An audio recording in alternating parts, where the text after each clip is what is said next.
Future कैसा है। तो आपका कॉन्फिडेंस लेवल एक्स्ट्रा बैठा हुआ है काइंड ऑफ थिंग। वो जो हायरिंग मैनेजर है ना, वो उसको मॉन्स्टर लग रहा होता है। या सबसे बड़ा फैक्टर इंसान की खुद की सोच का ही है। महंगाई और ये इन्फ्लेशन और जॉब सीकर्स जो है ना, खुशामदीद व सलाम।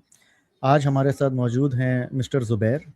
तो ज़ुबैर अहमद भाई जो हैं, he is doing corporate training और इनका जो फोकस है वो है soft skills, career development, public speaking और उससे रिलेटेड जो कुछ चीज़ें हैं।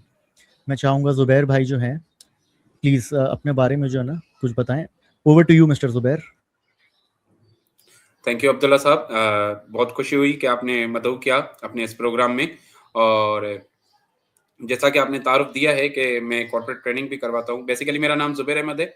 मेरा ताल्लुक सिंध के एक छोटे से शहर खैरपुर से है और रिसेंटली मैं कराची में रिहाइश पजीर हूँ। उस बाद जो कराची में शिफ्ट होने के बाद मैंने स्टार्ट किया था ट्रेनिंग एंड डेवलपमेंट का सफ़र, जो स्टार्ट हुआ था 2017 में बाय डूइंग टीडीटी, जिसको हमारी ज़बान में, जो ट्रेनिंग एंड डेवलपमेंट की ज़बान में, उसको कहा जाता है ट्रेन द ट्रेनर प्रोग्राम। उसके बाद फॉर्मली मैं इस फील्ड में जो है अपने आप को मैंने एंगेज रखा है, working starting from very beginning with from the youth groups, जो नौजवानों के ग्रुप्स होते हैं ओवरऑल इन पाकिस्तान। जितने भी यूथ ग्रुप्स हैं उनके साथ मेरा ताल्लुक रहा है। उसके बाद एनजीओ के साथ एक सफ़र शुरू हुआ एंड अल्टीमेटली अभी जो इस वक्त करंट सिनेरियो है, इसमें मैं कॉर्पोरेट के साथ काम कर रहा हूँ एज अ कॉर्पोरेट ट्रेनर, और जिसमें उनको मैं जो है फैसिलिटेट करता हूँ in the field of soft skills. जितने भी सॉफ्ट स्किल्स हैं, जो रिक्वायरमेंट है कॉर्पोरेशंस की, जो रिक्वायरमेंट है इंडिविजुअल्स की, उसके थ्रू मैं उनको फैसिलिटेट करता हूँ। Thank you Zubair. अच्छा, आप बता रहे थे इसमें कुछ बड़ी कंपनीज़ हैं या जो कॉरपोरेशंस हैं उनका भी है, तो अगर आप चाहें तो उस बारे में भी जो है ना बता सकते हैं, फिर हम आगाज़ करेंगे अपना। जी जी। जो कॉरपोरेशन के साथ सफ़र स्टार्ट हुआ था, वो स्टार्ट हुआ था एक टेक्सटाइल मिल के थ्रू। और मेरी एक्सपर्टीज़ भी टेक्सटाइल में ही है। कराची की तकरीबन बड़ी टेक्सटाइल के साथ मेरा सही। काम रहा है in terms of soft skills. और एक इंटरनेशनल क्लोथिंग ब्रांड भी है जिसके साथ अभी मैं as a program manager South Asia के तौर पे काम कर रहा हूँ, और उनकी जो सही। है पाकिस्तान में जितनी भी कैपेसिटी बिल्डिंग की ट्रेनिंग्स हैं वो देख रहा हूँ। सही, परफेक्ट जी, परफेक्ट। अच्छा ज़ुबैर भाई, सॉफ्ट स्किल्स जो है ना उसकी तरफ हम आएंगे। अभी आपको पता है महंगाई और ये इन्फ्लेशन और जॉब सीकर्स जो है ना उनके मसाइल हैं। जो लोग हैं जॉब के ऊपर, उनको ये डर खौफ लग जाता है कि पता नहीं क्या होगा, फ्यूचर कैसा है। और फिर ऐसे भी लोग हैं जो ढूंढ रहे हैं ना, जॉब सर्च कर रहे हैं। तो इस बारे में कुछ बताइएगा कि जो कैंडिडेट्स हैं, नौकरी की तलाश में जो लोग हैं, वो कॉन्फिडेंट जो है ना कैसे अपेयर हो सकते हैं। क्योंकि कुछ लोग होते हैं वो बहुत ज़्यादा कॉन्फिडेंट होते हैं लेकिन उनके अंदर टैलेंट या क्वालिफिकेशन नहीं होती। कुछ लोगों में होती है, उनका उल्टा होता है, उनमें कॉन्फिडेंट नहीं होता। तो कॉन्फिडेंस जो है ना वो पहले बताइएगा, कॉन्फिडेंस कितना ज़रूरी है जॉब सीकर्स के लिए और उसको कैसे वो हैबिट बिल्ड कर सकते हैं, ये बताइएगा प्लीज़। जी, इसमें जो है ना एक साइकोलॉजिकल जो है फैक्टर भी इस्तेमाल होता है। जो आपने बात कही कॉन्फिडेंस और जो है ना कैपेसिटी बिल्डिंग की विद इन एन इंडिविजुअल। एक हमारे यहाँ नॉर्मली ये देखा गया है कि जो बच्चे यूनिवर्सिटीज़ में या अपनी एकेडमिया में बहुत ज़्यादा लिखने में जो है उनके एक्सीलेंट होते हैं, लिखने में बड़े माहिर होते हैं, प्रेज़ेंट करने में बड़े माहिर होते हैं। But when it comes to interview, जब वो उस जॉब के लिए मार्केट में इन होते हैं, तो देयर कॉन्फिडेंस शेटर्ड। वो इसलिए होता है बेसिकली क्योंकि उनकी बैकग्राउंड नॉलेज नहीं होती। हमारे यहाँ पाकिस्तान में अलमिया ये है कि एकेडमिया में क्लासेस तो होती हैं लेकिन इंडस्ट्री एक्सप्लोरेशन कोई नहीं होती। मेजरली हम अगर बात करें तो कराची, इस्लामाबाद, लाहौर जैसे बड़े शहरों में थोड़ा बहुत एक्सपोजर है नौजवानों को इंडस्ट्रीज का। लेकिन apart from these major cities, अगर आप मुल्क के दूसरे हिस्सों में चले जाएं तो वहां पे नौजवानों के लिए कोई ऐसी जो है ना एक्सप्लोरेशन मैं समझता हूँ स्ट्रेटजी नहीं बनाई गई एकेडमिया की तरफ से, जहां पे वो बच्चे जो है with in during their studies वो जाएं, इंडस्ट्री एक्सप्लोर करें, वहां के डायनामिक्स समझें, इंडस्ट्री की जो है ना क्या इंडस्ट्री के मामलात हैं, क्या रिक्वायरमेंट्स हैं, कौन सी चीजें चाहिए होती हैं प्रैक्टिकली। वो जो चीजें हैं वो उनको अगर ड्यूरिंग दी स्टडीज पता चल जाएं तो शायद उनका जो है कॉन्फिडेंस लेवल बहुत ज्यादा हाई हो जाएगा। मैं आपको मिसाल देता हूँ एक ऐसे इंडिविजुअल की जो 4 साल मुसलसल क्लास में गया और मुसलसल उसने क्लासेस अटेंड की, अपनी सीजीपीए मेंटेन की, अपने रिजल्ट्स मेंटेन किए, टीचर्स के साथ बड़ा अच्छा ताल्लुक रहा उसका, लेकिन उसने कभी भी किसी इंडस्ट्री का दरवाजा नहीं खटखटाया।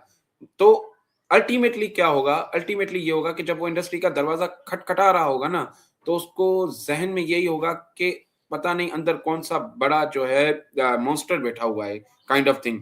वो जो हायरिंग मैनेजर है ना, वो उसको मॉन्स्टर लग रहा होता है, या वो उसको पता नहीं, वो एक डिल्यूजन में चला जाता है कि शायद मैं प्रेजेंट नहीं कर पाऊं, क्योंकि बैक एंड पे उसको जो है ना एक ये सेंस भी रहता है कि यार मेरी फैमिली ने मुझ पे इतना जो है खर्चा किया है, इतनी इन्वेस्टमेंट की है, और अगर मैं यहाँ से फेल वापस आ गया, तो सबसे पहला जो एलिमेंट है आपका, वो आपका कॉग्निटिव बिहेवियर है, जो आप अपने साथ लेके जाते हो इंडस्ट्री में।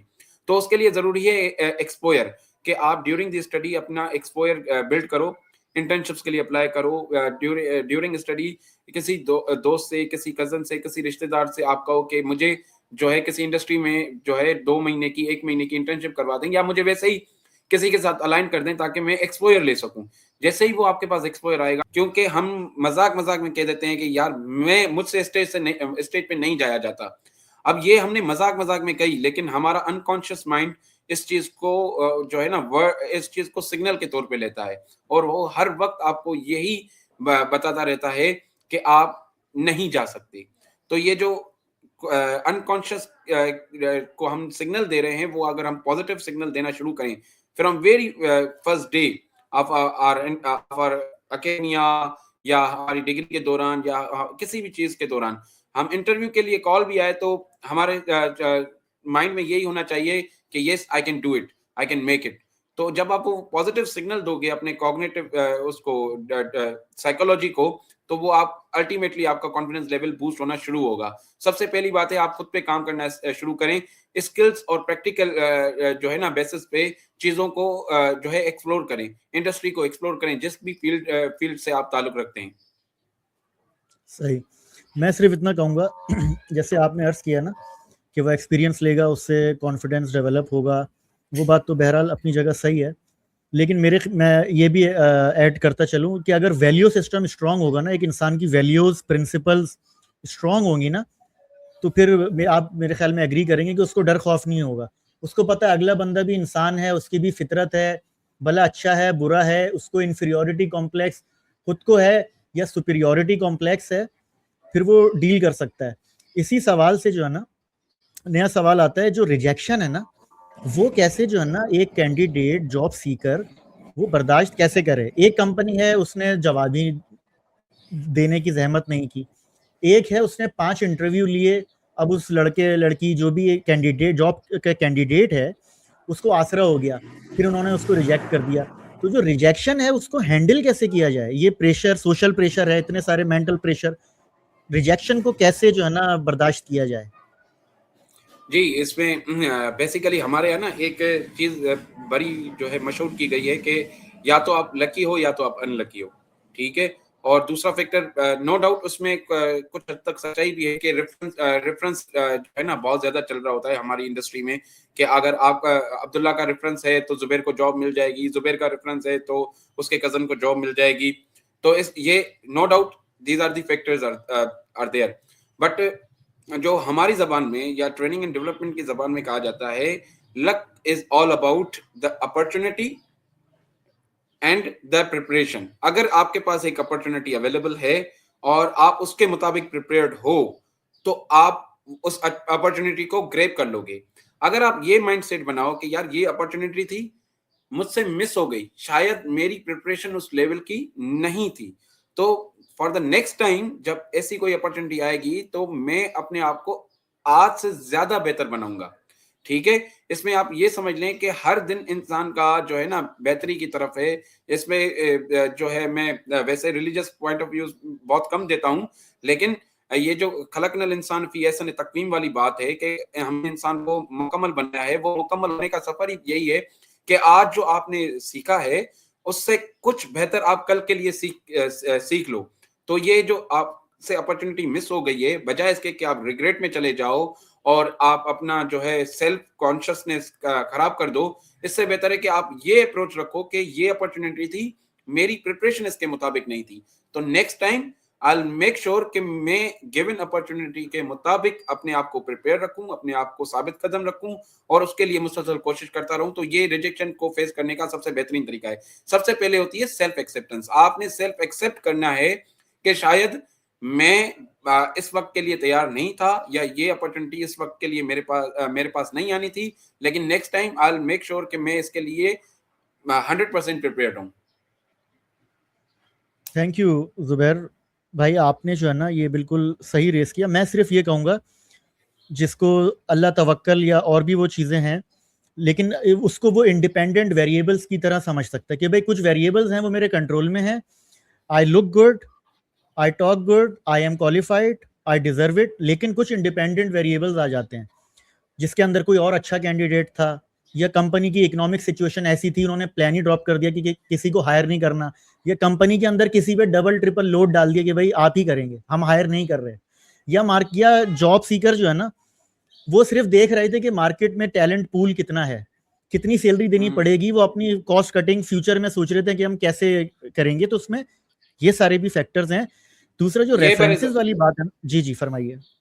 जी, मैंने यही कहा कि ये बारी आपने जो है ना ज़बरदस्त पॉइंट बताई और ये मैं शेयर भी करने वाला था कि कुछ जो मतलब हमारे हाथ में फैक्टर्स नहीं होते। ये जो है ना ये बड़ा इम्पोर्टेंट एक एलिमेंट है जिसको कैंडिडेट मिस कर जाता है, या वो जो स्टूडेंट है या वो जो जॉब सीकर है वो मिस कर जाता है कि कंट्री के डायनामिक्स क्या हैं, सिचुएशन इंडस्ट्री की सिचुएशन क्या है, या कैंडिडेट की जो है ना लेवल ऑफ इंटेलिजेंस क्या है।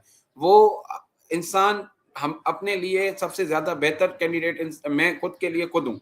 मतलब अगर इंडस्ट्री में भी मुझे कहीं पे पिच करना होगा ना एज अ ट्रेनर या किसी ट्रेनिंग के लिए पिच करना होगा, तो मैं इसी माइंडसेट के साथ अगले को अप्रोच करूंगा, सामने वाले को अप्रोच करूंगा कि मैं सबसे बेहतरीन ट्रेनर हूँ। लेकिन मुझे ये चीज एक्सेप्ट करनी पड़ेगी कि उस पर्टिकुलर इंडस्ट्री के पास शायद मुझसे भी अच्छे ट्रेनर्स की कोटेशन पहुंच चुकी है। तो ये जब सेल्फ एक्सेप्टेंस आपको आ जाएगी कि ये फैक्टर्स मेरे कंट्रोल में नहीं है, उसके लिए मुझे खुद को ही डेवलप करना पड़ेगा, उससे बेहतर जो है ना माहौल क्रिएट करना पड़ेगा अपने लिए, ताकि मैं उसको उस चीज को ग्रैब कर सकूं। जी थैंक यू जुबैर भाई। बाकी रेफरेंसेस के ऊपर जो है ना मैं एक्सपेंड करूंगा। आपने बिल्कुल सही जो है ना उसको रेस किया। रेफरेंसेस के अंदर भी पॉजिटिव और नेगेटिव दोनों है। अगर तो वो नेपोटिज्म के ऊपर बेस्ड है कि एक शख्स या एक फर्द वो डिजर्व नहीं करता लेकिन उसको मिल गया, वो एक है। लेकिन जैसे कंपनीज होती हैं कभी कभार वो इंटरनली पूछती हैं कि रेफरेंस दें, उसके बाद वो इंटरव्यू लेती हैं, तो वो भी एक रोल प्ले करता है। लेकिन इसके ऊपर रिलायंस नहीं होनी चाहिए। जो मेरिट है उसको डेफिनेटली प्रायोरिटाइज। तो मैं ये सिर्फ ये एक ओवरऑल पिक्चर पेंट करना चाह रहा हूँ। जैसे आपने बोला ना कि कैंडिडेट को अवेयरनेस हो कि reference is not always bad and it is not always good. सही है ना, आप मेरिट पे जाते हैं, आपका कॉन्फिडेंस ज्यादा होता है, आप अच्छे भी हैं, लेकिन आप रेफरेंस पे गए हैं तो आपको जो है ना लोग आंखें भी दिखाते हैं। और I don't want to go into the toxic side of it, but you got my point right. तो ये भी आप मेरे ख्याल में थोड़ा सा इसके ऊपर प्लीज बोलें। नहीं, बिल्कुल आपने बिल्कुल सही कहा कि हर चीज़ के ना बाइनरीज़ होते हैं, ठीक है? हमारे यहाँ इंसान का ये भी एक एलिमेंट है कि इंसान जो है ना नेगेटिव चीज़ों को ज़्यादा जो है हाइलाइट करता है। मतलब आपके सामने मैं एक white paper pure white paper रख दूँ और उस पे सिर्फ पेंसिल से एक नुक्ता लगा दूँ, तो क्या होगा कि सारा व्हाइट पेपर हम भूल जाएँगे, लेकिन वो नुक्ता हमें ज़रूर नज़र आएगा, ठीक है? तो ये इंसान की फितरत है कि वो नेगेटिव चीजों को ज्यादा हाईलाइट करता है और नेगेटिव चीजें ना ज्यादा जंगल की आग की तरह फैलती हैं। तो ये वाला एलिमेंट आपका बिल्कुल सही है कि रेफरेंसेस के भी टाइप्स हैं, या रेफरेंसेस की भी एक नोयत है कि अगर मैं ऑलरेडी एक जो है ना स्किल्ड पर्सन हूँ, मेरे अंदर वो सारी खूबियां हैं जो एक पर्टिकुलर जॉब के लिए जॉब की रिक्वायरमेंट है, लेकिन उसके साथ अगर जो है मेरा कोई रेफरेंस भी है उधर, तो वो एक जो है जैसे दावत के बाद डिजर्ट आती है ना, तो वो एक डिजर्ट वाला काम कर रहा होता है कि आपको पूरी सेटिस्फिकेशन होती है कि now yes I can be there, I can be at the position. तो ये वाला मामला बिल्कुल सही है कि लोगों को ये चीज सोचनी चाहिए कि पहले अपने आप को प्रिपेयर रखो। अपने आप को प्रिपेयर रखोगे तो देयर आर हाई चांसेस कि आपका रेफरेंस जो आपका रेफरेंस है वो फिर वो भी कॉन्फिडेंटली आपको रेफर कर सकेगा कि हाँ ये this is the capable candidate I can see in my side. बिल्कुल सही कहा आपने। इसी के साथ जो है ना दूसरे एक और सवाल के ऊपर चलते हैं। जैसे कि 1000 कैंडिडेट्स या 1000 ग्रेजुएट्स हैं, सही है, किसी एक फील्ड के। अब वो एक साथ जो है ना जॉब ढूंढ रहे हैं, सही है। तो वो सब अपने आप को डिफरेंशिएट कैसे करेंगे? सब एक यूनिवर्सिटी से पढ़े, एक ही सब मजमून, एक ही जो भी उनकी क्वालिफिकेशन है, तो वो कौन कौन सी चीजें हैं, कैरेक्टरिस्टिक्स हैं जो डिफरेंशिएट करें जॉब सीकर को और उसको वो अपॉर्चुनिटी मिले, अच्छी जॉब मिले, ये बताइए प्लीज। जी, अब इसमें जो है ना आप ये अंदाज़ा लगाएँ कि मैं आपको एक मिसाल देता हूँ। मैं क्योंकि मेरा ताल्लुक सिंध के एक छोटे से गाँव से है, तो वहाँ पे ना गवर्नमेंट जॉब का बड़ा क्रेज़ रहता है लड़कों में, ठीक है? अभी रिसेंटली 2-4 साल पहले की बात है कि सिंध गवर्नमेंट ने अनाउंस की थी 50,000 टीचिंग जॉब्स, सही है? और उसके लिए रिक्वायरमेंट रखी थी ग्रेजुएशन की। तकरीबन कैंडिडेट्स जो आए थे वो थे तकरीबन 10 लाख एंड अबव, 1 मिलियन और अबव कैंडिडेट थे जिन्होंने अप्लाई किया था। अब जॉब कितनी है? 50,000, कैंडिडेट उसके 20 टाइम्स ज्यादा हैं, सही है? तो और सारे ग्रेजुएट हैं, आपकी वाली बात के सबका जो है ना एक लेवल ऑफ एकेडमिया सेम है, तो हर कोई यही समझ रहा होगा कि मुझे जॉब मिल जाएगी।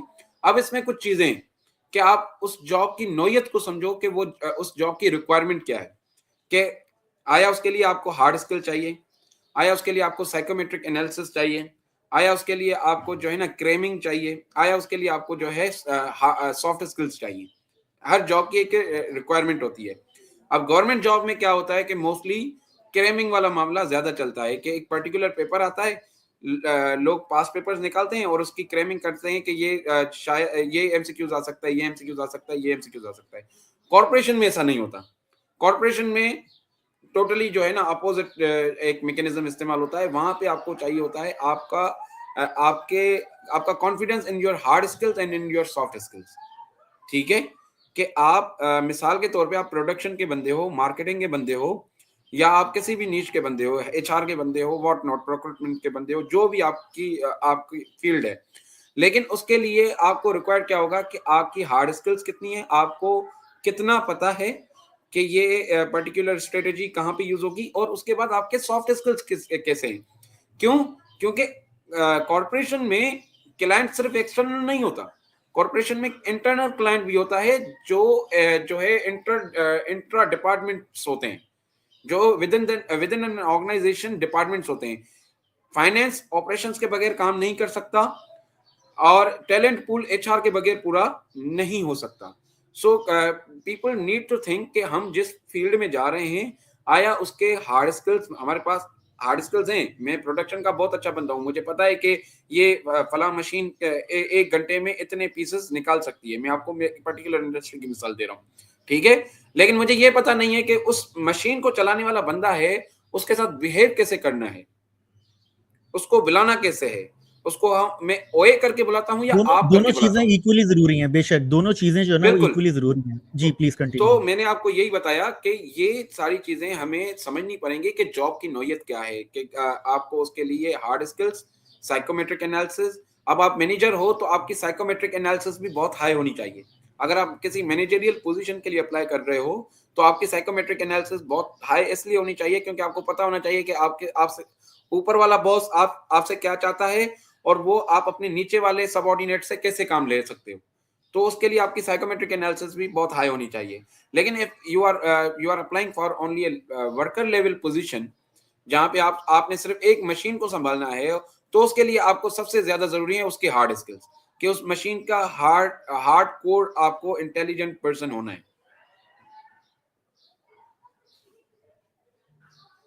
सही। और जो सॉफ्ट स्किल्स हैं वो डेफिनेटली बहुत ज़रूरी हैं, और ये ट्रिकल डाउन इफेक्ट की तरह है, क्योंकि मेरे ख्याल में कुछ जगहों पे लोगों की सॉफ्ट स्किल्स अच्छी होंगी, कुछ एकेडमिक वाले लोग हैं उनकी सॉफ्ट स्किल्स अच्छी नहीं है या हैं।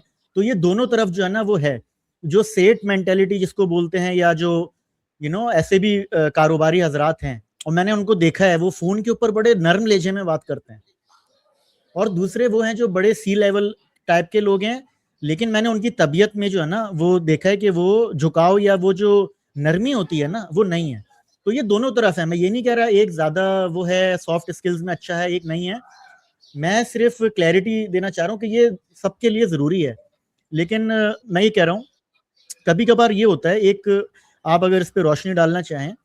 कभी कभार लोग ये कहते हैं इससे जो है ना प्यार से बात नहीं करो, तमीज से बात नहीं करो, ये जो है ना सर पे चढ़ जाएगा। I am using very explicit type of language, not very moderate और फॉर्मल लैंग्वेज, ताकि व्हाट आई मीन समझ में आए लोगों को। तो इसमें आपका क्या ख्याल है? एक बंदा सॉफ्ट स्किल्स रखता है, इखलाकियात अच्छी हैं, लेकिन वो इसलिए बात नहीं कर रहा वर्कर से या अपने से ऊपर किसी से भी कि कोई हल्का ना ले ले, या ये काम शायद सही ना करे अगर इससे इज्जत और तमीज से बात कर लिया, वो जैसे डिजर्व करता है। क्या वजह है? असल में ये भी एक इंडस्ट्री, विद इन इंडस्ट्री एक कल्चर, ऑर्गेनाइजेशनल कल्चर के ऊपर भी डिपेंड करता है। ठीक है, आप एक ऑर्गेनाइजेशनल कल्चर में हो, मिसाल के तौर पे हमारे यहाँ जो सीएसपीज हैं, ठीक है, हमारे जो सीएसएस ऑफिसर्स हैं या ब्यूरोक्रेसी है, वो उनको आपने हार्डली देखा होगा कि किसी से के साथ नरमी से बात करें, बिकॉज उनकी कॉग्निटिव डेवलपमेंट ही इस तरीके से की जाती है कि आप सुपीरियर हो और ये सारे आपके नीचे माइनर हैं। एक्सेप्शंस आर ऑलवेज देयर, कुछ एक्सेप्शंस भी होती हैं, मैं सबकी बात नहीं कर रहा, लेकिन एक मैं जनरली तौर पे जो पर्सपेक्टिव है लोगों का, मैं उसके मुताबिक बात कर रहा हूँ। ठीक है, लेकिन अगर आप इंडस्ट्री में चले जाओ तो इंडस्ट्री में भी वेरी करता है, इंडस्ट्री टू इंडस्ट्री। ठीक है, कुछ इंडस्ट्रीज का ऑर्गेनाइजेशनल कल्चर बहुत ज्यादा अच्छा होता है। लाइक मैं एक मिसाल दे रहा हूँ कि हमारे एक दोस्त थे, वो किसी जो है ना एक कंपनी में इंटरव्यू के लिए गए।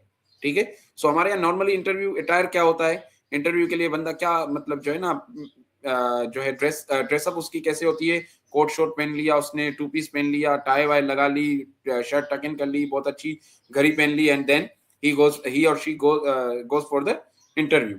ठीक है, मेरा एक दोस्त था, वो भी ऐसे ही पहुंच गया। तो जब वो वहां पे पहुंचा तो उसको वेटिंग एरिया में बिठा दिया। अच्छा, वेटिंग एरिया क्या था? प्ले स्टेशन था, और वहां पे जो है लगी हुई थी अपना इंडोर जितनी भी गेम्स होती हैं हमारी जो है वो वहां पे प्लेस थी। ठीक है, तो अब बंदा ऐसी सिचुएशन में ना सोच रहा होता है कि यार मैं इतना ड्रेसअप होके आया हूँ, अब वो अंदर से क्रेविंग भी होती है कि यार जब तक फ्री हूं तब तक थोड़ा खेल ही लूं। सही है, वीडियो गेम्स भी हैं, दूसरी सारी चीजें भी हैं। सो वो आधे घंटे के लिए वहां पे बैठा रहा, लेकिन उसने किसी भी चीज को टच नहीं किया because of the mind set, क्योंकि हमारे यहाँ जो माइंड सेट बन गया है। ठीक है, जो ऑर्गेनाइजेशनल कल्चर हमने नॉर्मली जो है ऑब्जर्व किया है। देन आधे घंटे के बाद द कंपनीज जीएम केम। ठीक है, and the company's GM was in jeans, T shirt, हाथ में चाय का कप, और हाथों में उसने कोई कड़े शरे पता नहीं क्या क्या चीजें पहनी हुई थी। And he was like, hey gentleman how are you, let's play, जो है ना कोई गेम उसको बोल दिया। और आधे घंटे तक क्या हो रही थी, उसकी ऑब्जर्वेशन हो रही थी। ठीक है, this is the culture, this is the culture made by the organization, कि आप अपनी ऑर्गेनाइजेशन का कल्चर कैसे बना रहे हो। इसमें इंडिविजुअल का कसूर नहीं है, इसमें आपको एज एन ऑर्गेनाइजेशन वो कल्चर क्रिएट करना पड़ेगा जहां पे टीम सिनर्जी हो, जहां पे अब आप इंटरनेशनल कॉर्पोरेशन में जाओ ना, वहां पे नो डोर पॉलिसी है। मतलब सीईओ की ऑफिस है लेकिन कोई डोर नहीं है, जाके सीईओ के साथ बैठो, आप कॉफी शॉफी पियो। यहाँ पे सीईओ का नाम सुनते ही लोगों के पसीने छूट जाते हैं। ऐसा है मतलब नॉर्मली हमने अपनी इंडस्ट्री में तो मतलब जो है यही नोट किया है। तो this is what we need to understand. Companies को भी ये समझना पड़ेगा कि अपना ऑर्गेनाइजेशनल कल्चर वो इस तरीके से बनाएं जहां पे टीम सिनर्जी हो, जहां पे अगर किसी को कोई कंफ्यूजन हो तो वो उससे पूछ सके। जब आप एक वॉल क्रिएट कर देते हो ना, एक बड़ी जबरदस्त किताब है मुमताज मुफ्ती की, उसका नाम है तलाश। तो उस तलाश में एक चैप्टर है, उस चैप्टर का नाम है एहतराम। अब वो एहतराम उसमें जो है द राइटर सेज कि वो एहतराम बेसिकली बनना था एक पुल, एक ब्रिज बिटवीन टू इंडिविजुअल्स। ठीक है, लेकिन हमने उसको बना दिया यूं करके एक दीवार। सो ना दीवार से ना इस तरफ वो देख सकता है, ना इस तरफ आप देख सकते हो। बेसिकली इसको हमने अपने घर में भी ऑब्जर्व किया होगा कि बाप के सामने बेटा आता ही नहीं है। वो दोस्तों से बातें शेयर कर लेगा, जो है अपने कजन से बातें शेयर कर लेगा, इवन अपनी अम्मी से बातें शेयर कर लेगा, लेकिन अपनी ख्वाहिश अपने बाप को शायद ना बता पाए। तो वो ये ऑर्गेनाइजेशंस में भी ये बहुत ज्यादा कल्चर है कि जो मैनेजर है या जो सबऑर्डिनेट है उसके दरमियान एहतराम की इतनी बड़ी दीवार है कि जिसको फलांगा नहीं जा सकता। मैं सिर्फ इसमें इतना एडअप करूंगा। पहले तो एक वाकया बताना चाहूँगा। मैं एक कंपनी से मुंसलिक था, वहाँ पे मैं एक जॉब के लिए ना इंटरव्यूज़ ले रहा था डिफरेंट कैंडिडेट्स के। अब वो जो ऑफिस है उसका स्टाइल एकदम जिसको हम बर्गर अवाम कहते हैं ना, उस किस्म का है। बड़े बड़े एकेडेमिया के लोग जो है ना वहाँ पे यंग ओल्ड सारे जॉब करते, तो वो कल्चर ड्रेसिंग ये वो सारा वैसा ही सिलसिला। वहां पर जो जिसको मैंने हायर किया था, वो जो रिवायती लिबास है ना उसमें मलबूस था लड़का, वो पहना हुआ था। लेकिन मैंने देखा इसने जवाब सारे सही दिए। इसका कॉन्फिडेंस जो है वो टॉन्टिंग वाला भी नहीं था, एरोगेंट भी नहीं था, बहुत रिस्पेक्टफुल था। उसकी जो एनर्जी फील्ड थी ना, जो वाइब्स थी ना, वो वाइब्स भी बहुत पॉजिटिव फ्रीक्वेंसी थी। I hired that person. I said, okay, this is we should hire, and it was like one of the best individuals that I hired. You know, अब जाहिर सी बात है इसमें जो दूसरी चीज जो आपने बोला ना कि वो एक दीवार है और हम ये समझते हैं, इसके अंदर मैं ये कहूंगा कि जो कस्टमाइजेशन या कॉन्टेक्स्ट या सिनारियो जो है ना, वो बड़ा डिपेंड करता है। जैसे आपने बोला ना कॉर्पोरेशंस, तो हर कॉर्पोरेशन का कल्चर अलग होता है। अगर जो हायरार्की है वो उसका बिहेवियर अच्छा होगा, सॉफ्ट स्किल्स अच्छी होंगी, तो वो नीचे तक जो है ना ट्रिकल डाउन करेगा। तीसरी चीज ये है जो इंडिविजुअल्स है ना, अब ये बात थोड़ा अहम है, चाहे वो सब कॉन्टिनेंट हो, एशिया हो या वेस्टर्न हो, मैंने दोनों तरफ जो है ना ये देखा है। हम आमतौर पे ये समझते हैं कि जो अमेरिकन हैं या यूरोपियंस है ना वो इजी गोइंग है। Yes, it is correct like 80% of the time. लेकिन 20% ऑफ द टाइम ये भी होता है कि वहां पर भी ऐसे लोग एग्जिस्ट करते हैं जो कि चाहते हैं कि आप उनको जो कैनोटेशन है ना, या आपको सर या ये वो, उनको भी पसंद है। अब उसकी वजूहत डिफरेंट है। या तो यहाँ के लोगों ने आदतें खराब कर दी, आदतें खराब करना नहीं बोलते, अपना कल्चर वहां पर वो पोर्ट्रे किया ना, हुजूर वाला और ये सारा जो है ना, मिस्टर सर ये वो तो इसके अंदर मैं कैंडिडेट्स को ये कहूंगा कि जैसे आपने बात की ना, वो बात बिल्कुल सही है, लेकिन रिस्पेक्ट विद इन बाउंड्रीज। अगर कोई मजाक भी कर रहा है ना आपसे, लेकिन आप अपनी बाउंड्री जो है ना, जो कैंडिडेट है वो कभी क्रॉस ना करे, और इंडिविजुअल टू इंडिविजुअल चले। हो सकता है सीईओ का मिजाज डिफरेंट है, सीटीओ का डिफरेंट है, सीएमओ का डिफरेंट है, तो ये अनफॉर्चुनेटली या फॉर्चुनेटली समझना पड़ता है। और उनकी भी जो कैफियत है ना वो चेंज हो रही होती है। तो I think you hit it on the spot, you are absolutely right. लेकिन मैं सिर्फ ये क्लैरिटी देना चाह रहा था कि जो भी जॉब सीकर्स हैं, जॉब कर रहे हैं, अब जॉब के ऊपर है ना, उनको हमेशा अवेयरनेस रखनी चाहिए कि अभी मूड कैसा है, या इस ऑफिस का या इस बंदे का मिजाज कैसा है, उस हिसाब से चलें। यही इसमें हया आया।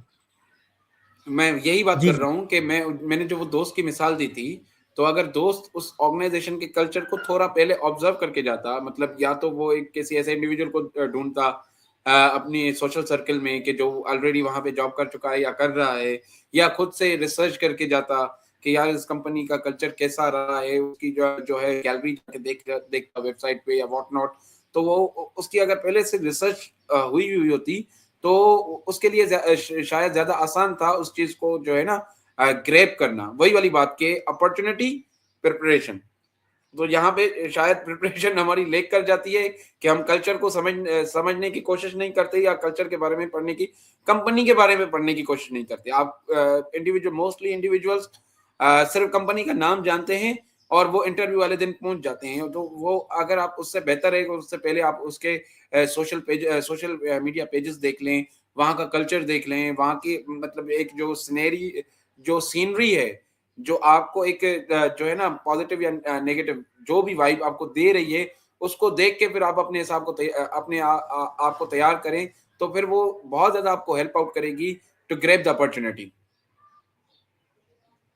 सही सही बात है। तो हार्ड स्किल्स सॉफ्ट स्किल्स दोनों मैटर करती हैं, जैसे आपने कहा। अच्छा, तो आपके ख्याल में जो करियर डेवलपमेंट है उसमें लर्निंग बहुत ज़रूरी है। अब कुछ कंपनीज ऐसी होती हैं जो ट्रेनिंग के ऊपर फोकस करती हैं, सही है, अपने जो वहाँ पर एम्प्लॉयज़ हैं ना उनके ऊपर। लेकिन अक्सर व बेशतर जो बंदा होता है, इंसान जो होता है, उसको खुद ही करना पड़ता है। तो बंदा जॉब और डेवलपमेंट दोनों अलग चीज़ें हैं ना। एक तो आप जॉब कर रहे हैं 9 to 5 या 12 घंटे 8 घंटे वट, उससे हट के इम्प्रूव कैसे किया जाए, लर्निंग और बाकी प्रॉस्पर कैसे किया जाए। अच्छा, इसमें मैं आपको जो है ना एक मिसाल अपनी फील्ड से देता हूँ। आपने कुछ टाइम पहले मतलब जो है ना कोविड से पहले हमारे पास शोज़ होते थे जिसमें जो कॉन्फ्रेंसेस और वर्कशॉप टाइप होती थी, जिसमें 400-500 लोग बैठे हुए होते थे। एक बंदा बीच में खड़ा रह के बात कर रहा होता था और सारे उसको सुन रहे होते थे, ठीक है?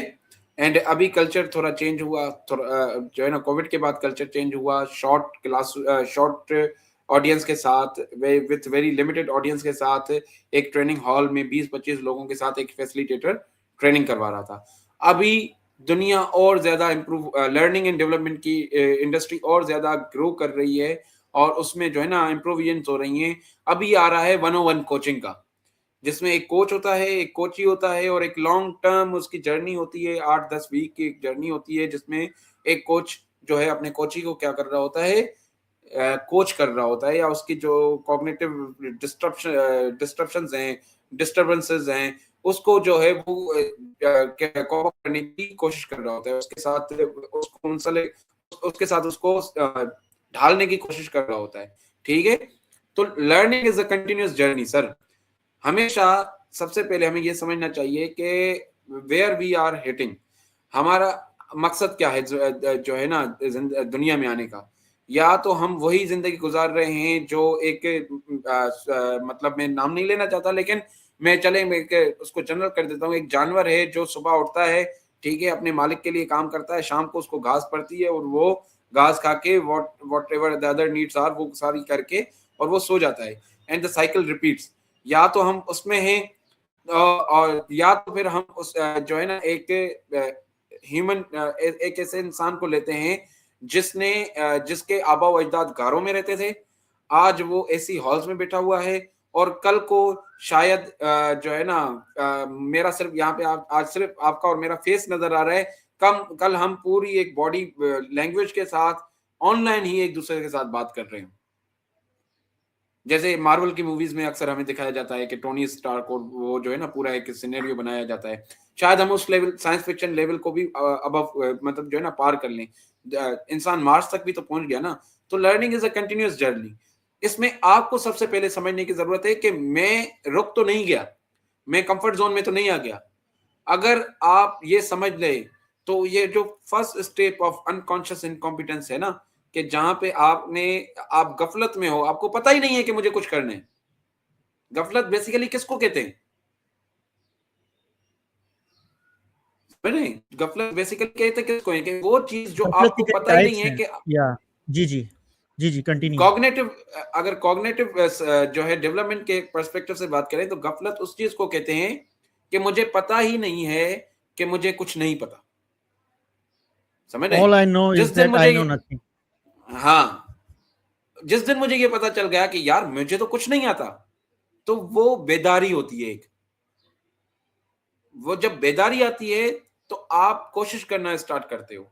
जब आप कोशिश करना स्टार्ट करते हो, तो आप धक्के खाते हो। आपने पॉडकास्ट शुरू की होगी, आपकी पहली दिन की पॉडकास्ट परफेक्ट नहीं गई हो, मे बी, ठीक है, उसमें कहीं कनेक्टिविटी इश्यूज आ गए होंगे, कहीं गेस्ट डिसअपीयर हो गया होगा, कहीं कुछ व्हाट नॉट, ठीक है। या मैंने जिस दिन हमारे तो उस्ताद हमें कहते हैं कि जब तक तुम ट्रेनिंग स्टेज पे नाक के बल ना गिरो, साइकोलॉजिकली कह रहे हैं, नाक के बल ना गिरो और तुम्हारे नाक से खून ना बहे, मतलब तुम्हारी इतनी इतनी लेवल की बेइज्जती ना हो जाए स्टेज पे, कोई ऐसा पार्टिसिपेंट तुम्हें करेक्ट पार्टिसिपेंट मिल जाए और वो तुम्हारी इतनी बजा ना दे, तब तक खुद को ट्रेनर मत कहना।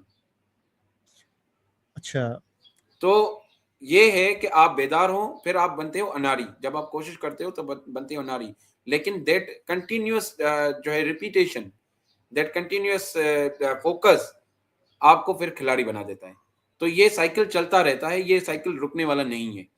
तो अब ये आपके ऊपर है कि आप गफलत वाली चीज में ही रह के 9 to 5 गुजार रहे हो, या स्किल्स अपनी फील्ड के स्किल्स देख रहे हो, अपडेटेड रह रहे हो, क्या चीजें मार्केट में आ रही हैं, क्या चीजें नई डेवलप हो रही हैं, उसको कैसे सीखा जा सकता है।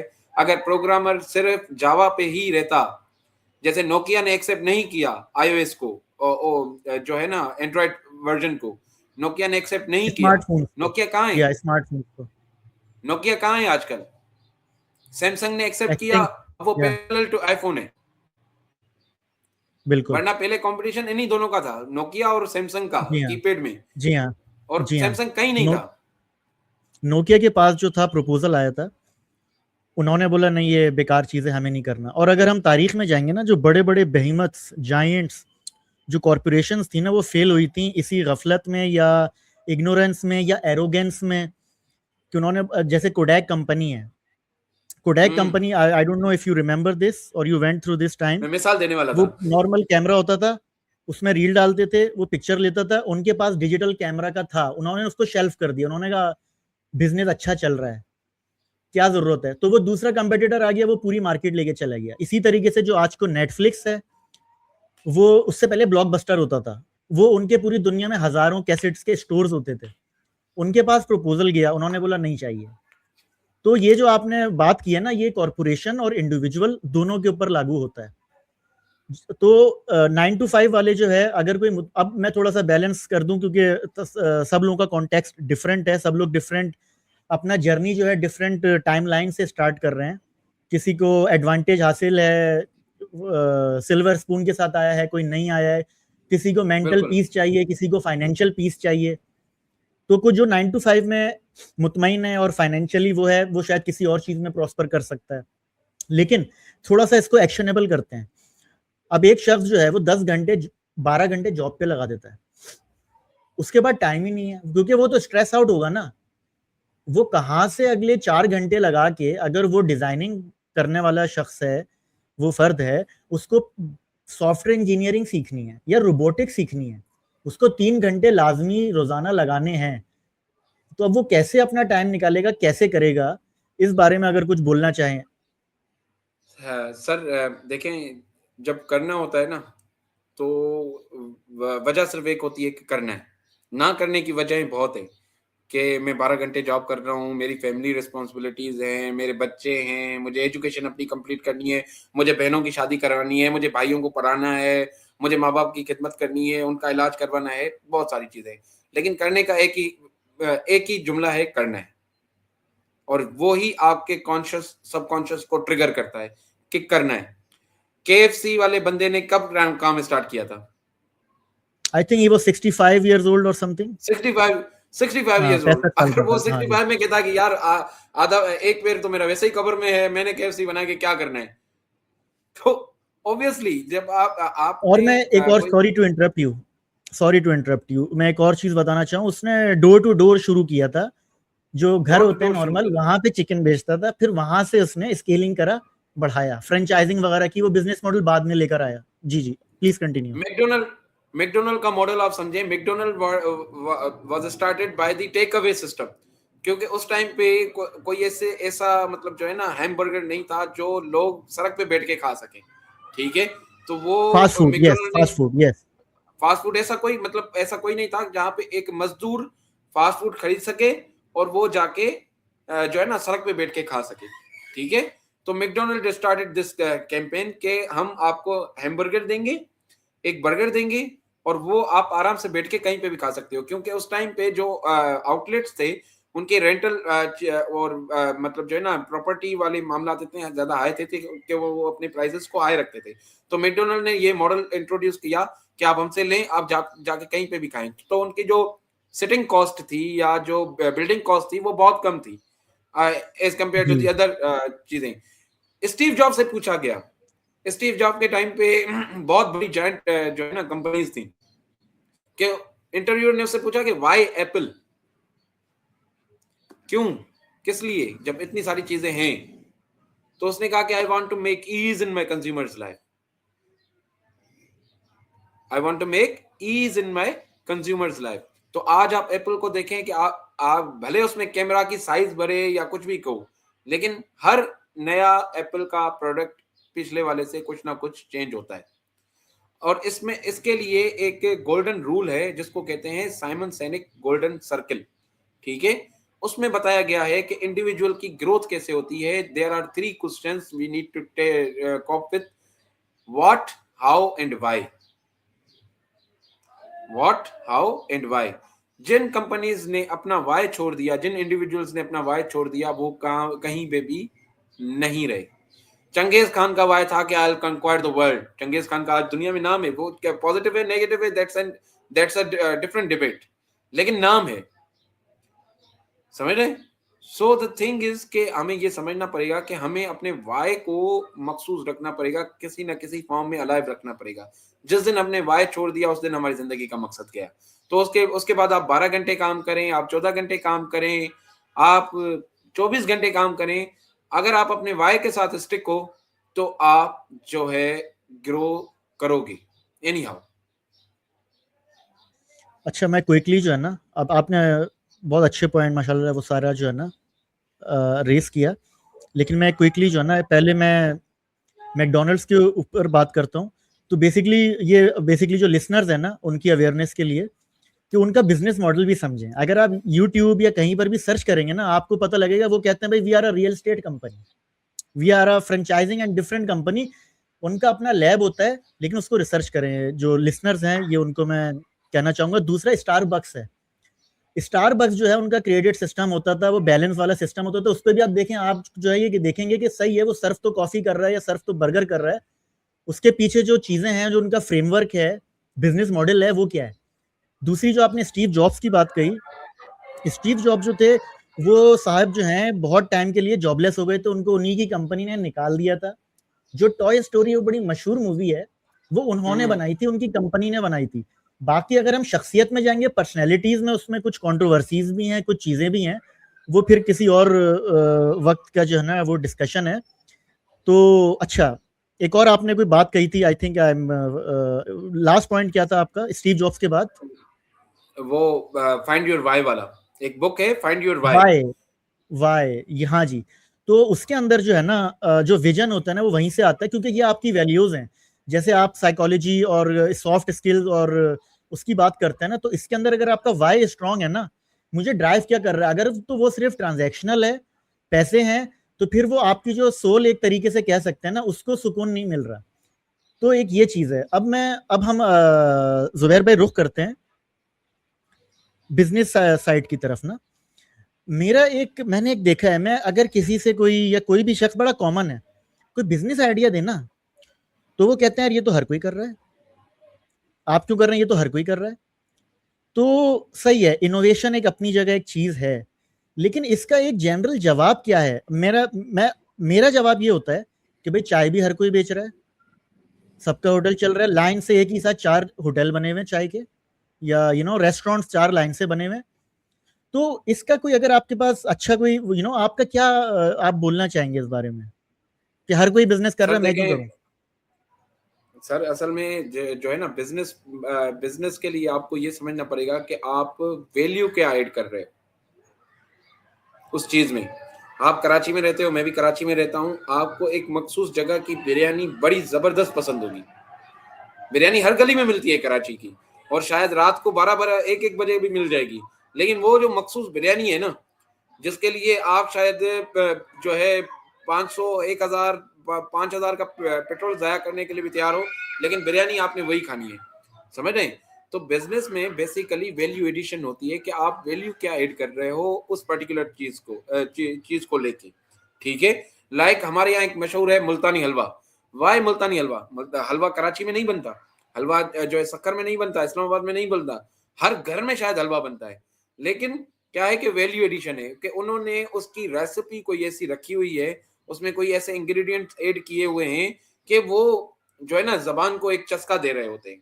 सेम फॉर दी जो है ना आपका कॉग्निटिव जो है बिहेवियर, कि आप सेटिस्फाई रहते हो एक मखसूस चीज से जब आप उसकी उस कंपनी का नाम सुनते हो। एप्पल का नाम सुन के सबको सेटिस्फेक्शन हो जाती है कि हाँ भाई अच्छी चीज मिलनी है।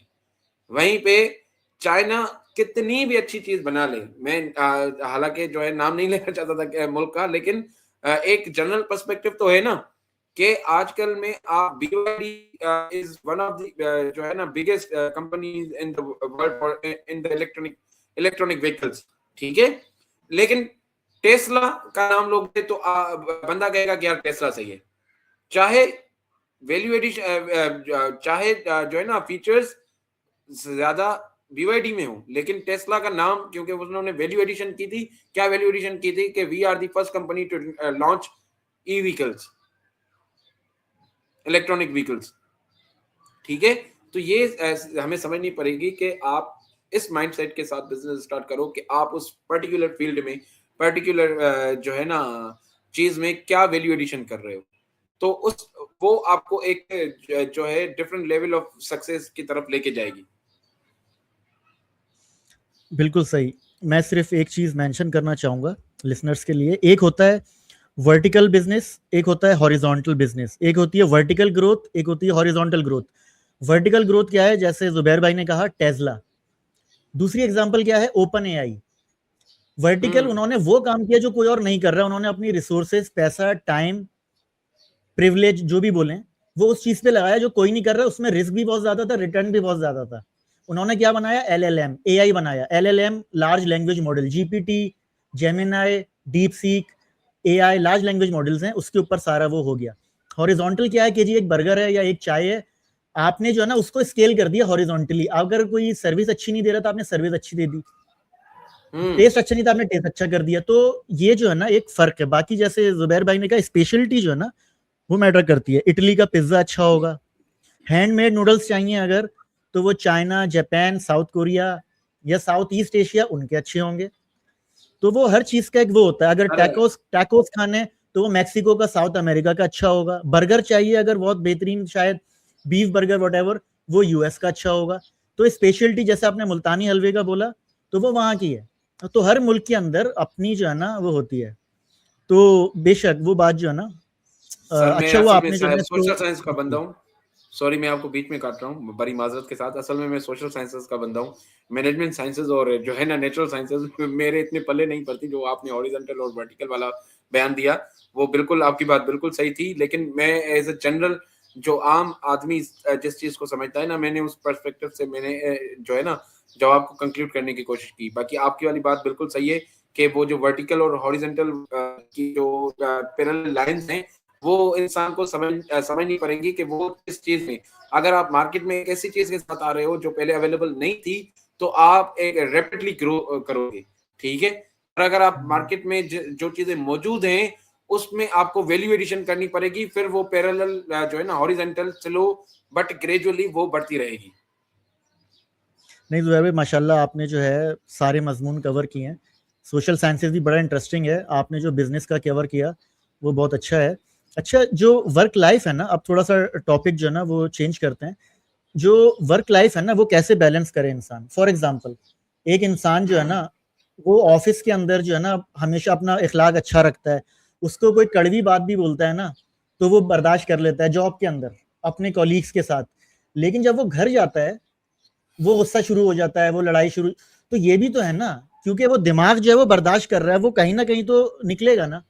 तो इसमें आप कोई बताएं, क्या इंसान जो है ना कोई दो तीन ऐसे तरीके हों कि वो बर्दाश्त का दामन थामे थामे रखे। सर, मैं आपको एक मिसाल देता हूँ। एक बंदे के सामने एक बोर्ड लगा हुआ है, ठीक है, और उसके अपोजिट वही उसी बोर्ड की दूसरी साइड पे भी एक बंदा खड़ा हुआ है।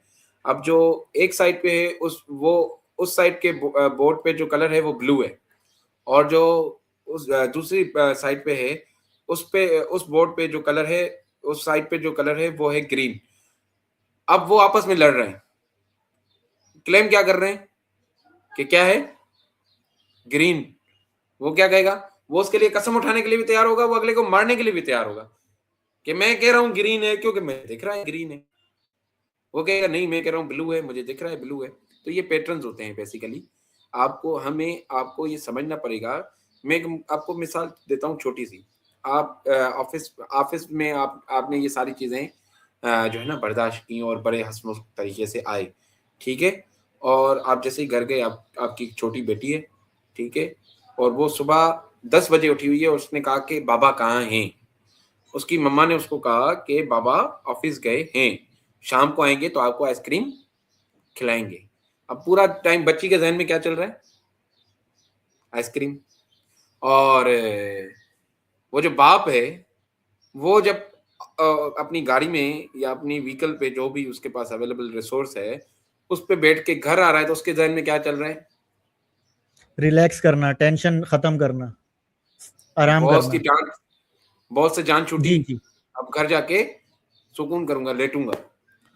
अब वो घर में एंटर हुआ। अब हम दोनों वो ग्रीन और ब्लू वाले को साथ में कर रहे हैं। बच्ची क्या करेगी? बच्ची का बिहेवियर क्या होगा? बाबा आ गए। और बाप, वो भागती हुई बाप के पास आएगी, या पप्पा पप्पा पप्पा व्हाट नॉट, जो भी हमारी लैंग्वेजेस में उनको उसको कहा जाता है, फादर को, ठीक है। बाप क्या करेगा? अब बाप के पास दो तरीके हैं। यहाँ पे बड़ा बाप है तो अंडरस्टैंडिंग उसकी हम उसको जो है ना पैटर्न शिफ्ट करने पे एनफोर्स करेंगे, ठीक है। बच्चा नहीं करेगा, बच्चा तो 3 साल का है, उसकी तो हार्ड वायरिंग अभी चल रही है, ठीक है। तो क्योंकि बड़े की हार्ड वायरिंग हो गई है तो उसको अपने पैटर्न चेंज करने पड़ेंगे। एक पैटर्न ये देख नहीं रही, अभी आया हूं, अपनी बीवी पे चिल्लाएगा, यार इसको साइड करो, सुकून नहीं करने देते, एक पैटर्न। दूसरा पैटर्न क्या है, बाप देखेगा, वो कहेगा कि यार इसका क्या कसूर, इसको इसको तो जो है ना, इसका तो इसने तो मुझे मेरी ऑफिस में मेरे बॉस की डांट नहीं सुनी, या मेरे कोलीग की टॉन्ट्स को नहीं सुना, ये तो सुबह से आइसक्रीम का ही सोच रही होगी, सुबह से ये इसी इंतजार में होगी कि पापा जो है मेरे इंतजार में। तो उसको क्या कहेगा, बेटा just give me 5 minutes, I go fresh and we will go out, ठीक है।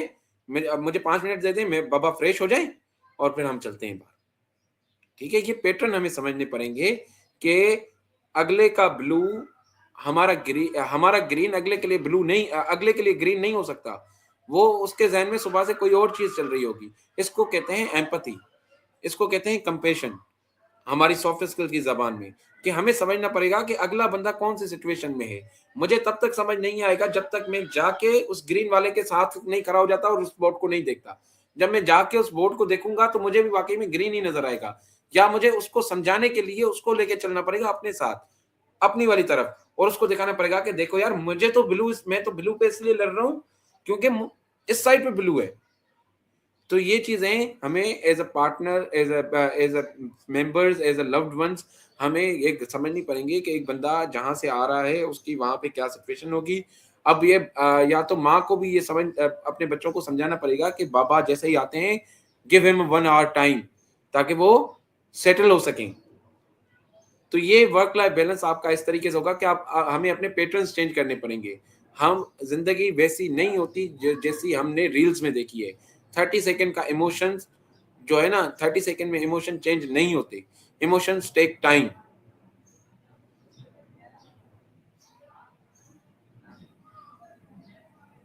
सही, सही, इमोशंस टेक टाइम। अच्छा, स्पेसिफिकली कौन सी सॉफ्ट स्किल्स हैं जो कि आपके ख्याल में लोगों को यहाँ पर जो है ना बिल्ड करने की ना ज़रूरत है, जिसका बहुत वो है, फुकदान है? सॉफ्ट स्किल्स कौन सी हैं, अगर स्पेसिफिकली आप बताएं, जो लोगों में सर नहीं और सबसे बिल्ड करने की ज़रूरत है? सबसे पहले हमें समझना पड़ेगा कि हमारे पास जो फुकदान है वो है कम्युनिकेशन का। अब आप कहेंगे बात तो सबको करनी आती है, सारे अच्छी उर्दू बोलते हैं, सारे अच्छे इंग्लिश बोलते हैं, ठीक है, सारों के पास मोबाइल फोन है, सारों के पास मैसेजेस है, मैसेजिंग ऐप है, हम ये भी कह सकते हैं। लेकिन communication is not about the जो है ना डिवाइसेस और दी resources. Communication is a thought process. हमें थॉट प्रोसेस को समझना पड़ेगा कि मेरे साथ अब्दुल्ला बात कर रहे हैं तो वो किस थॉट के साथ बात कर रहे हैं। अब्दुल्ला अगर टेक्निकल बंदे हैं तो मुझे थोड़ा टेक्निकलिटीज में जाना पड़ेगा। अब्दुल्ला अगर जो है ना सोशल साइंसेस से ताल्लुक रखते हैं तो मुझे थोड़ा सोशल साइंसेस वाला एलिमेंट डालना पड़ेगा, समझ रहे हैं। और उसमें सबसे इंपॉर्टेंट चीज है एक्टिव लिसनिंग। हम इसलिए एक दूसरे को नहीं सुनते कि हमें अगले की बात समझनी है, हम इसलिए सुन रहे होते हैं कि हम इस इंतजार में होते हैं कि ये बंदा चुप करे तो मैं बोलूं। जो है ना प्री फोकस्ड आंसर्स हमारे पास ऑलरेडी होते हैं। ये नहीं होता कि बंदा बोल क्या रहा है उसको जो है प्रोसेस करके, हमें बचपन से बताया गया कि हमारा दिमाग सीपीयू है, तो सीपीयू को प्रोसेस करने के बजाय आप बगैर आप कैसे बोल रहे हो। इसीलिए सही। यही झगड़े होते हैं ना, कि जी। पहले हम एक्टिव लिसनिंग की तरफ जाएं। हमें एक्टिव लिसनिंग समझनी पड़ेगी। अगर जुबैर अब्दुल्ला को एक बात कह रहा है और वो अब्दुल्ला तक डायरेक्ट नहीं पहुंची, किसी थर्ड पर्सन के थ्रू पहुंची है, तो अब्दुल्ला को ये समझना चाहिए कि पहले वो जुबैर से पूछे कि जुबैर तुमने ये बात कही। मैं आपको गारंटी कहूंगा कि पहले तो जुबैर कहेगा कि नहीं यार मैंने तो ऐसा कहा ही नहीं है, अगर कहा है तो मेरा ये पर्सपेक्टिव ही नहीं था, समझ रहे हैं। और दूसरी बात, इम्प्रोवाइज करें, रिएक्शन ना दें। हम दे रहे होते हैं रिएक्शन, हम दे रहे होते हैं रिएक्शन के बोला और हमने उसी टाइम उसका जवाब दे दिया। रिस्पॉन्स करें, एंड रिस्पॉन्स टेक्स टाइम। जानवर को आप हाथ लगाते हो ना, वो इंस्टेंट रिस्पॉन्स रिएक्ट करता है, या तो वो भाग जाता है या तो वो पलट के जो है कुछ ना कुछ हरकत करता है। इंसान को अगर आप थप्पड़ भी मार दो ना, इंसान होगा तो, इंसान को अगर थप्पड़ भी मार दो ना, तो वो पूछेगा भाईजान खैर तो है? अगर इंसान होगा तो। नहीं होगा तो फिर तो ये बहुत कुछ होता है कराची में। बेसिकली इम्पल्सिव बिहेवियर जो है ना, वो नहीं होना चाहिए, और यकीनन सॉफ्ट स्किल्स बिल्ड करने में टाइम लगता है। लेकिन आपने बोला ना कम्युनिकेशन गैप, आप बोल रहे हैं वो सुन कुछ रहा है, आपने बोला कुछ और थर्ड पर्सन से जो है ना किसी को कुछ पता लग रहा है। तो ये तो खैर कुछ इंसानों में मेरे ख्याल में नहीं, पैदाइशी मैं पता ओवरऑल होता है, कुछ ओवरऑल लोगों को। आपने आपने कहा ना सॉफ्ट स्किल्स के पर्सपेक्टिव से सबसे इंपॉर्टेंट क्या है, तो मेरे हाँ, जी नजदीक जी जो जी। सबसे ज्यादा इंपॉर्टेंट है इतनी ज्यादा ऑर्गेनाइजेशन में काम करने के बाद, तो वो है कम्युनिकेशन। वो कम्युनिकेशन वन ओ हाँ वन जी। हो, वो चाहे एब्सेंस ऑफ थर्ड पर्सन हो या कैसे भी हो, कम्युनिकेशन इज द की। और बचपन से हमें बताया गया, एक गलत डेफिनेशन बताई गई, what is language, language is the thought, language is the source of communication. हमें बचपन से ये जो है ना, हालांकि जो फादर ऑफ मॉडर्न लिंग्विस्टिक्स हैं, नोम चॉम्स्की उनका नाम है, ठीक है, वो कहते हैं, उनसे किसी ने पूछा कि व्हाट इज लैंग्वेज, तो उन्होंने कहा कि language is a thought process. अब ये उन्होंने क्यों कहा? क्यों? अब्दुल्ला और जुबैर का एक थॉट है। अब्दुल्ला भी चाहता है कि सोसाइटी को एक पॉजिटिव जो है ना इनिशिएटिव की तरफ लेके जाया जा सके, जिसमें वेबिनार्स हो, जिसमें ऑफलाइन पॉडकास्ट हो, जिसमें जो है ना सोसाइटी को एक पॉजिटिव सिग्नलिंग दी जा सके। जुबैर भी यही चाहता है। तो हमारा थॉट जब कोलाइड कर गया, तो हम बाय दी नेचर हम मिल गए। वरना इससे पहले ना शायद आप मुझे जानते थे, ना मैं आपको जानता था। लेकिन बाय दी नेचर क्योंकि थॉट एक सेम था, तो वो कम्युनिकेशन बिल्ड हो गया। सबसे इंपॉर्टेंट है हमारा कम्युनिकेशन, कि हम कम्युनिकेशन में थॉट प्रोसेसिंग करें और चीजों को रिस्पॉन्स करें।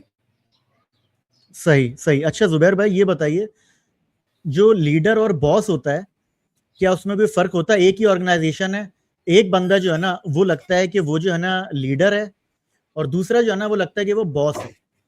सही है? तो ऐसा क्या है, लीडर और बॉस में कोई फर्क है, और क्या चीज बेहतर है, क्या होना चाहिए, बनना चाहिए कॉरपोरेशन सर, के कॉन्टेक्स्ट में?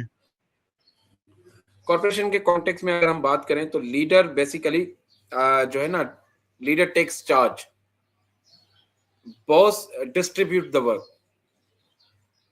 ठीक है, जो चार्ज होती है ना, अगर आप चार्ज ले रहे हो, इसको हमारे टर्मिनोलॉजी में क्या कहा जाता है, टेक पर्सनल रिस्पॉन्सिबिलिटी, टीपीआर।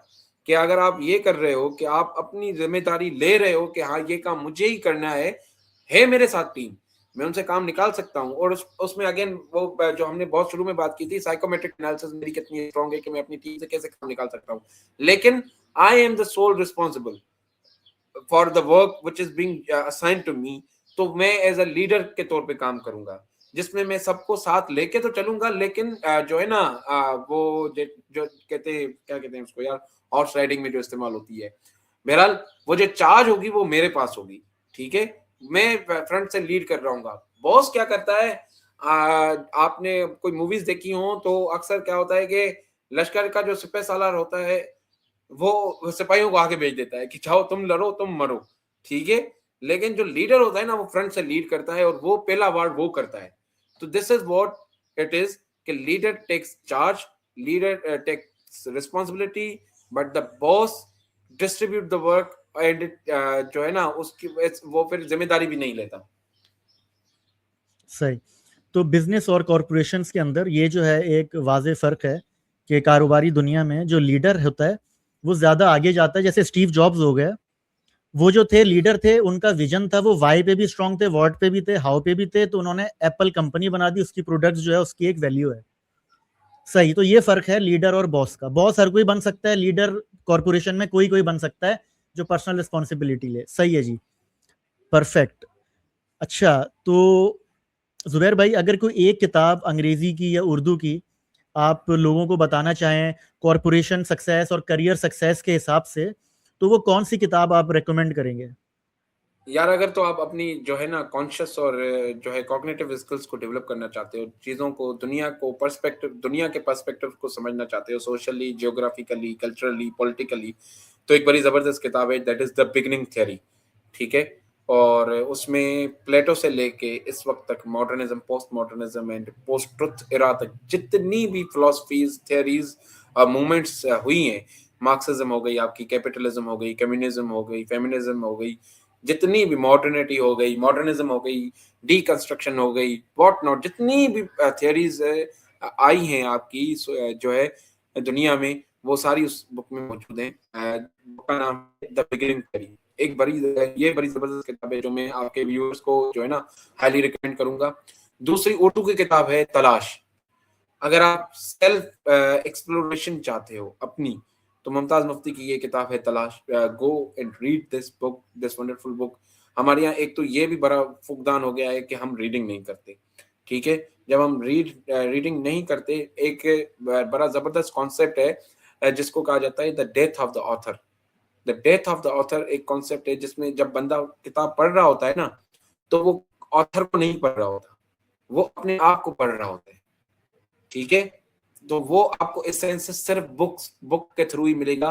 जब आप किसी को सुनते हो ना, इंसान जो है बाय नेचर बायस है।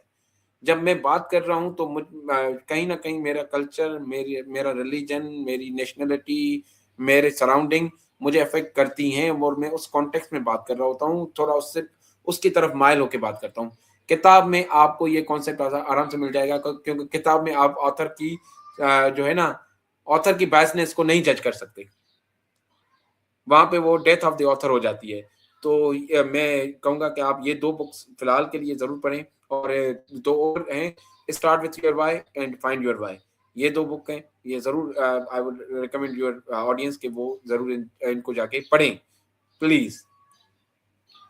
Thank you very much mister Zubair Ahmed. आपने जो है यकीनन अपनी नॉलेज जो है वो शेयर की, लोगों जो लिसनर्स हैं उन सब की रहनुमाई की। आपने बहुत सारे जो टॉपिक्स हैं उनके बारे में आगाही दी लोगों को, और माशाल्लाह काफ़ी सारे जो है ना आपके पास नॉलेज है, आपका अपना एक्सपीरियंस है। तो मैं फ्यूचर के लिए जो है आपको बेस्ट ऑफ लक कहूँगा और बेस्ट विशेज़ हैं। Thank you so much. और थैंक यू, और आने का बहुत बहुत शुक्रिया।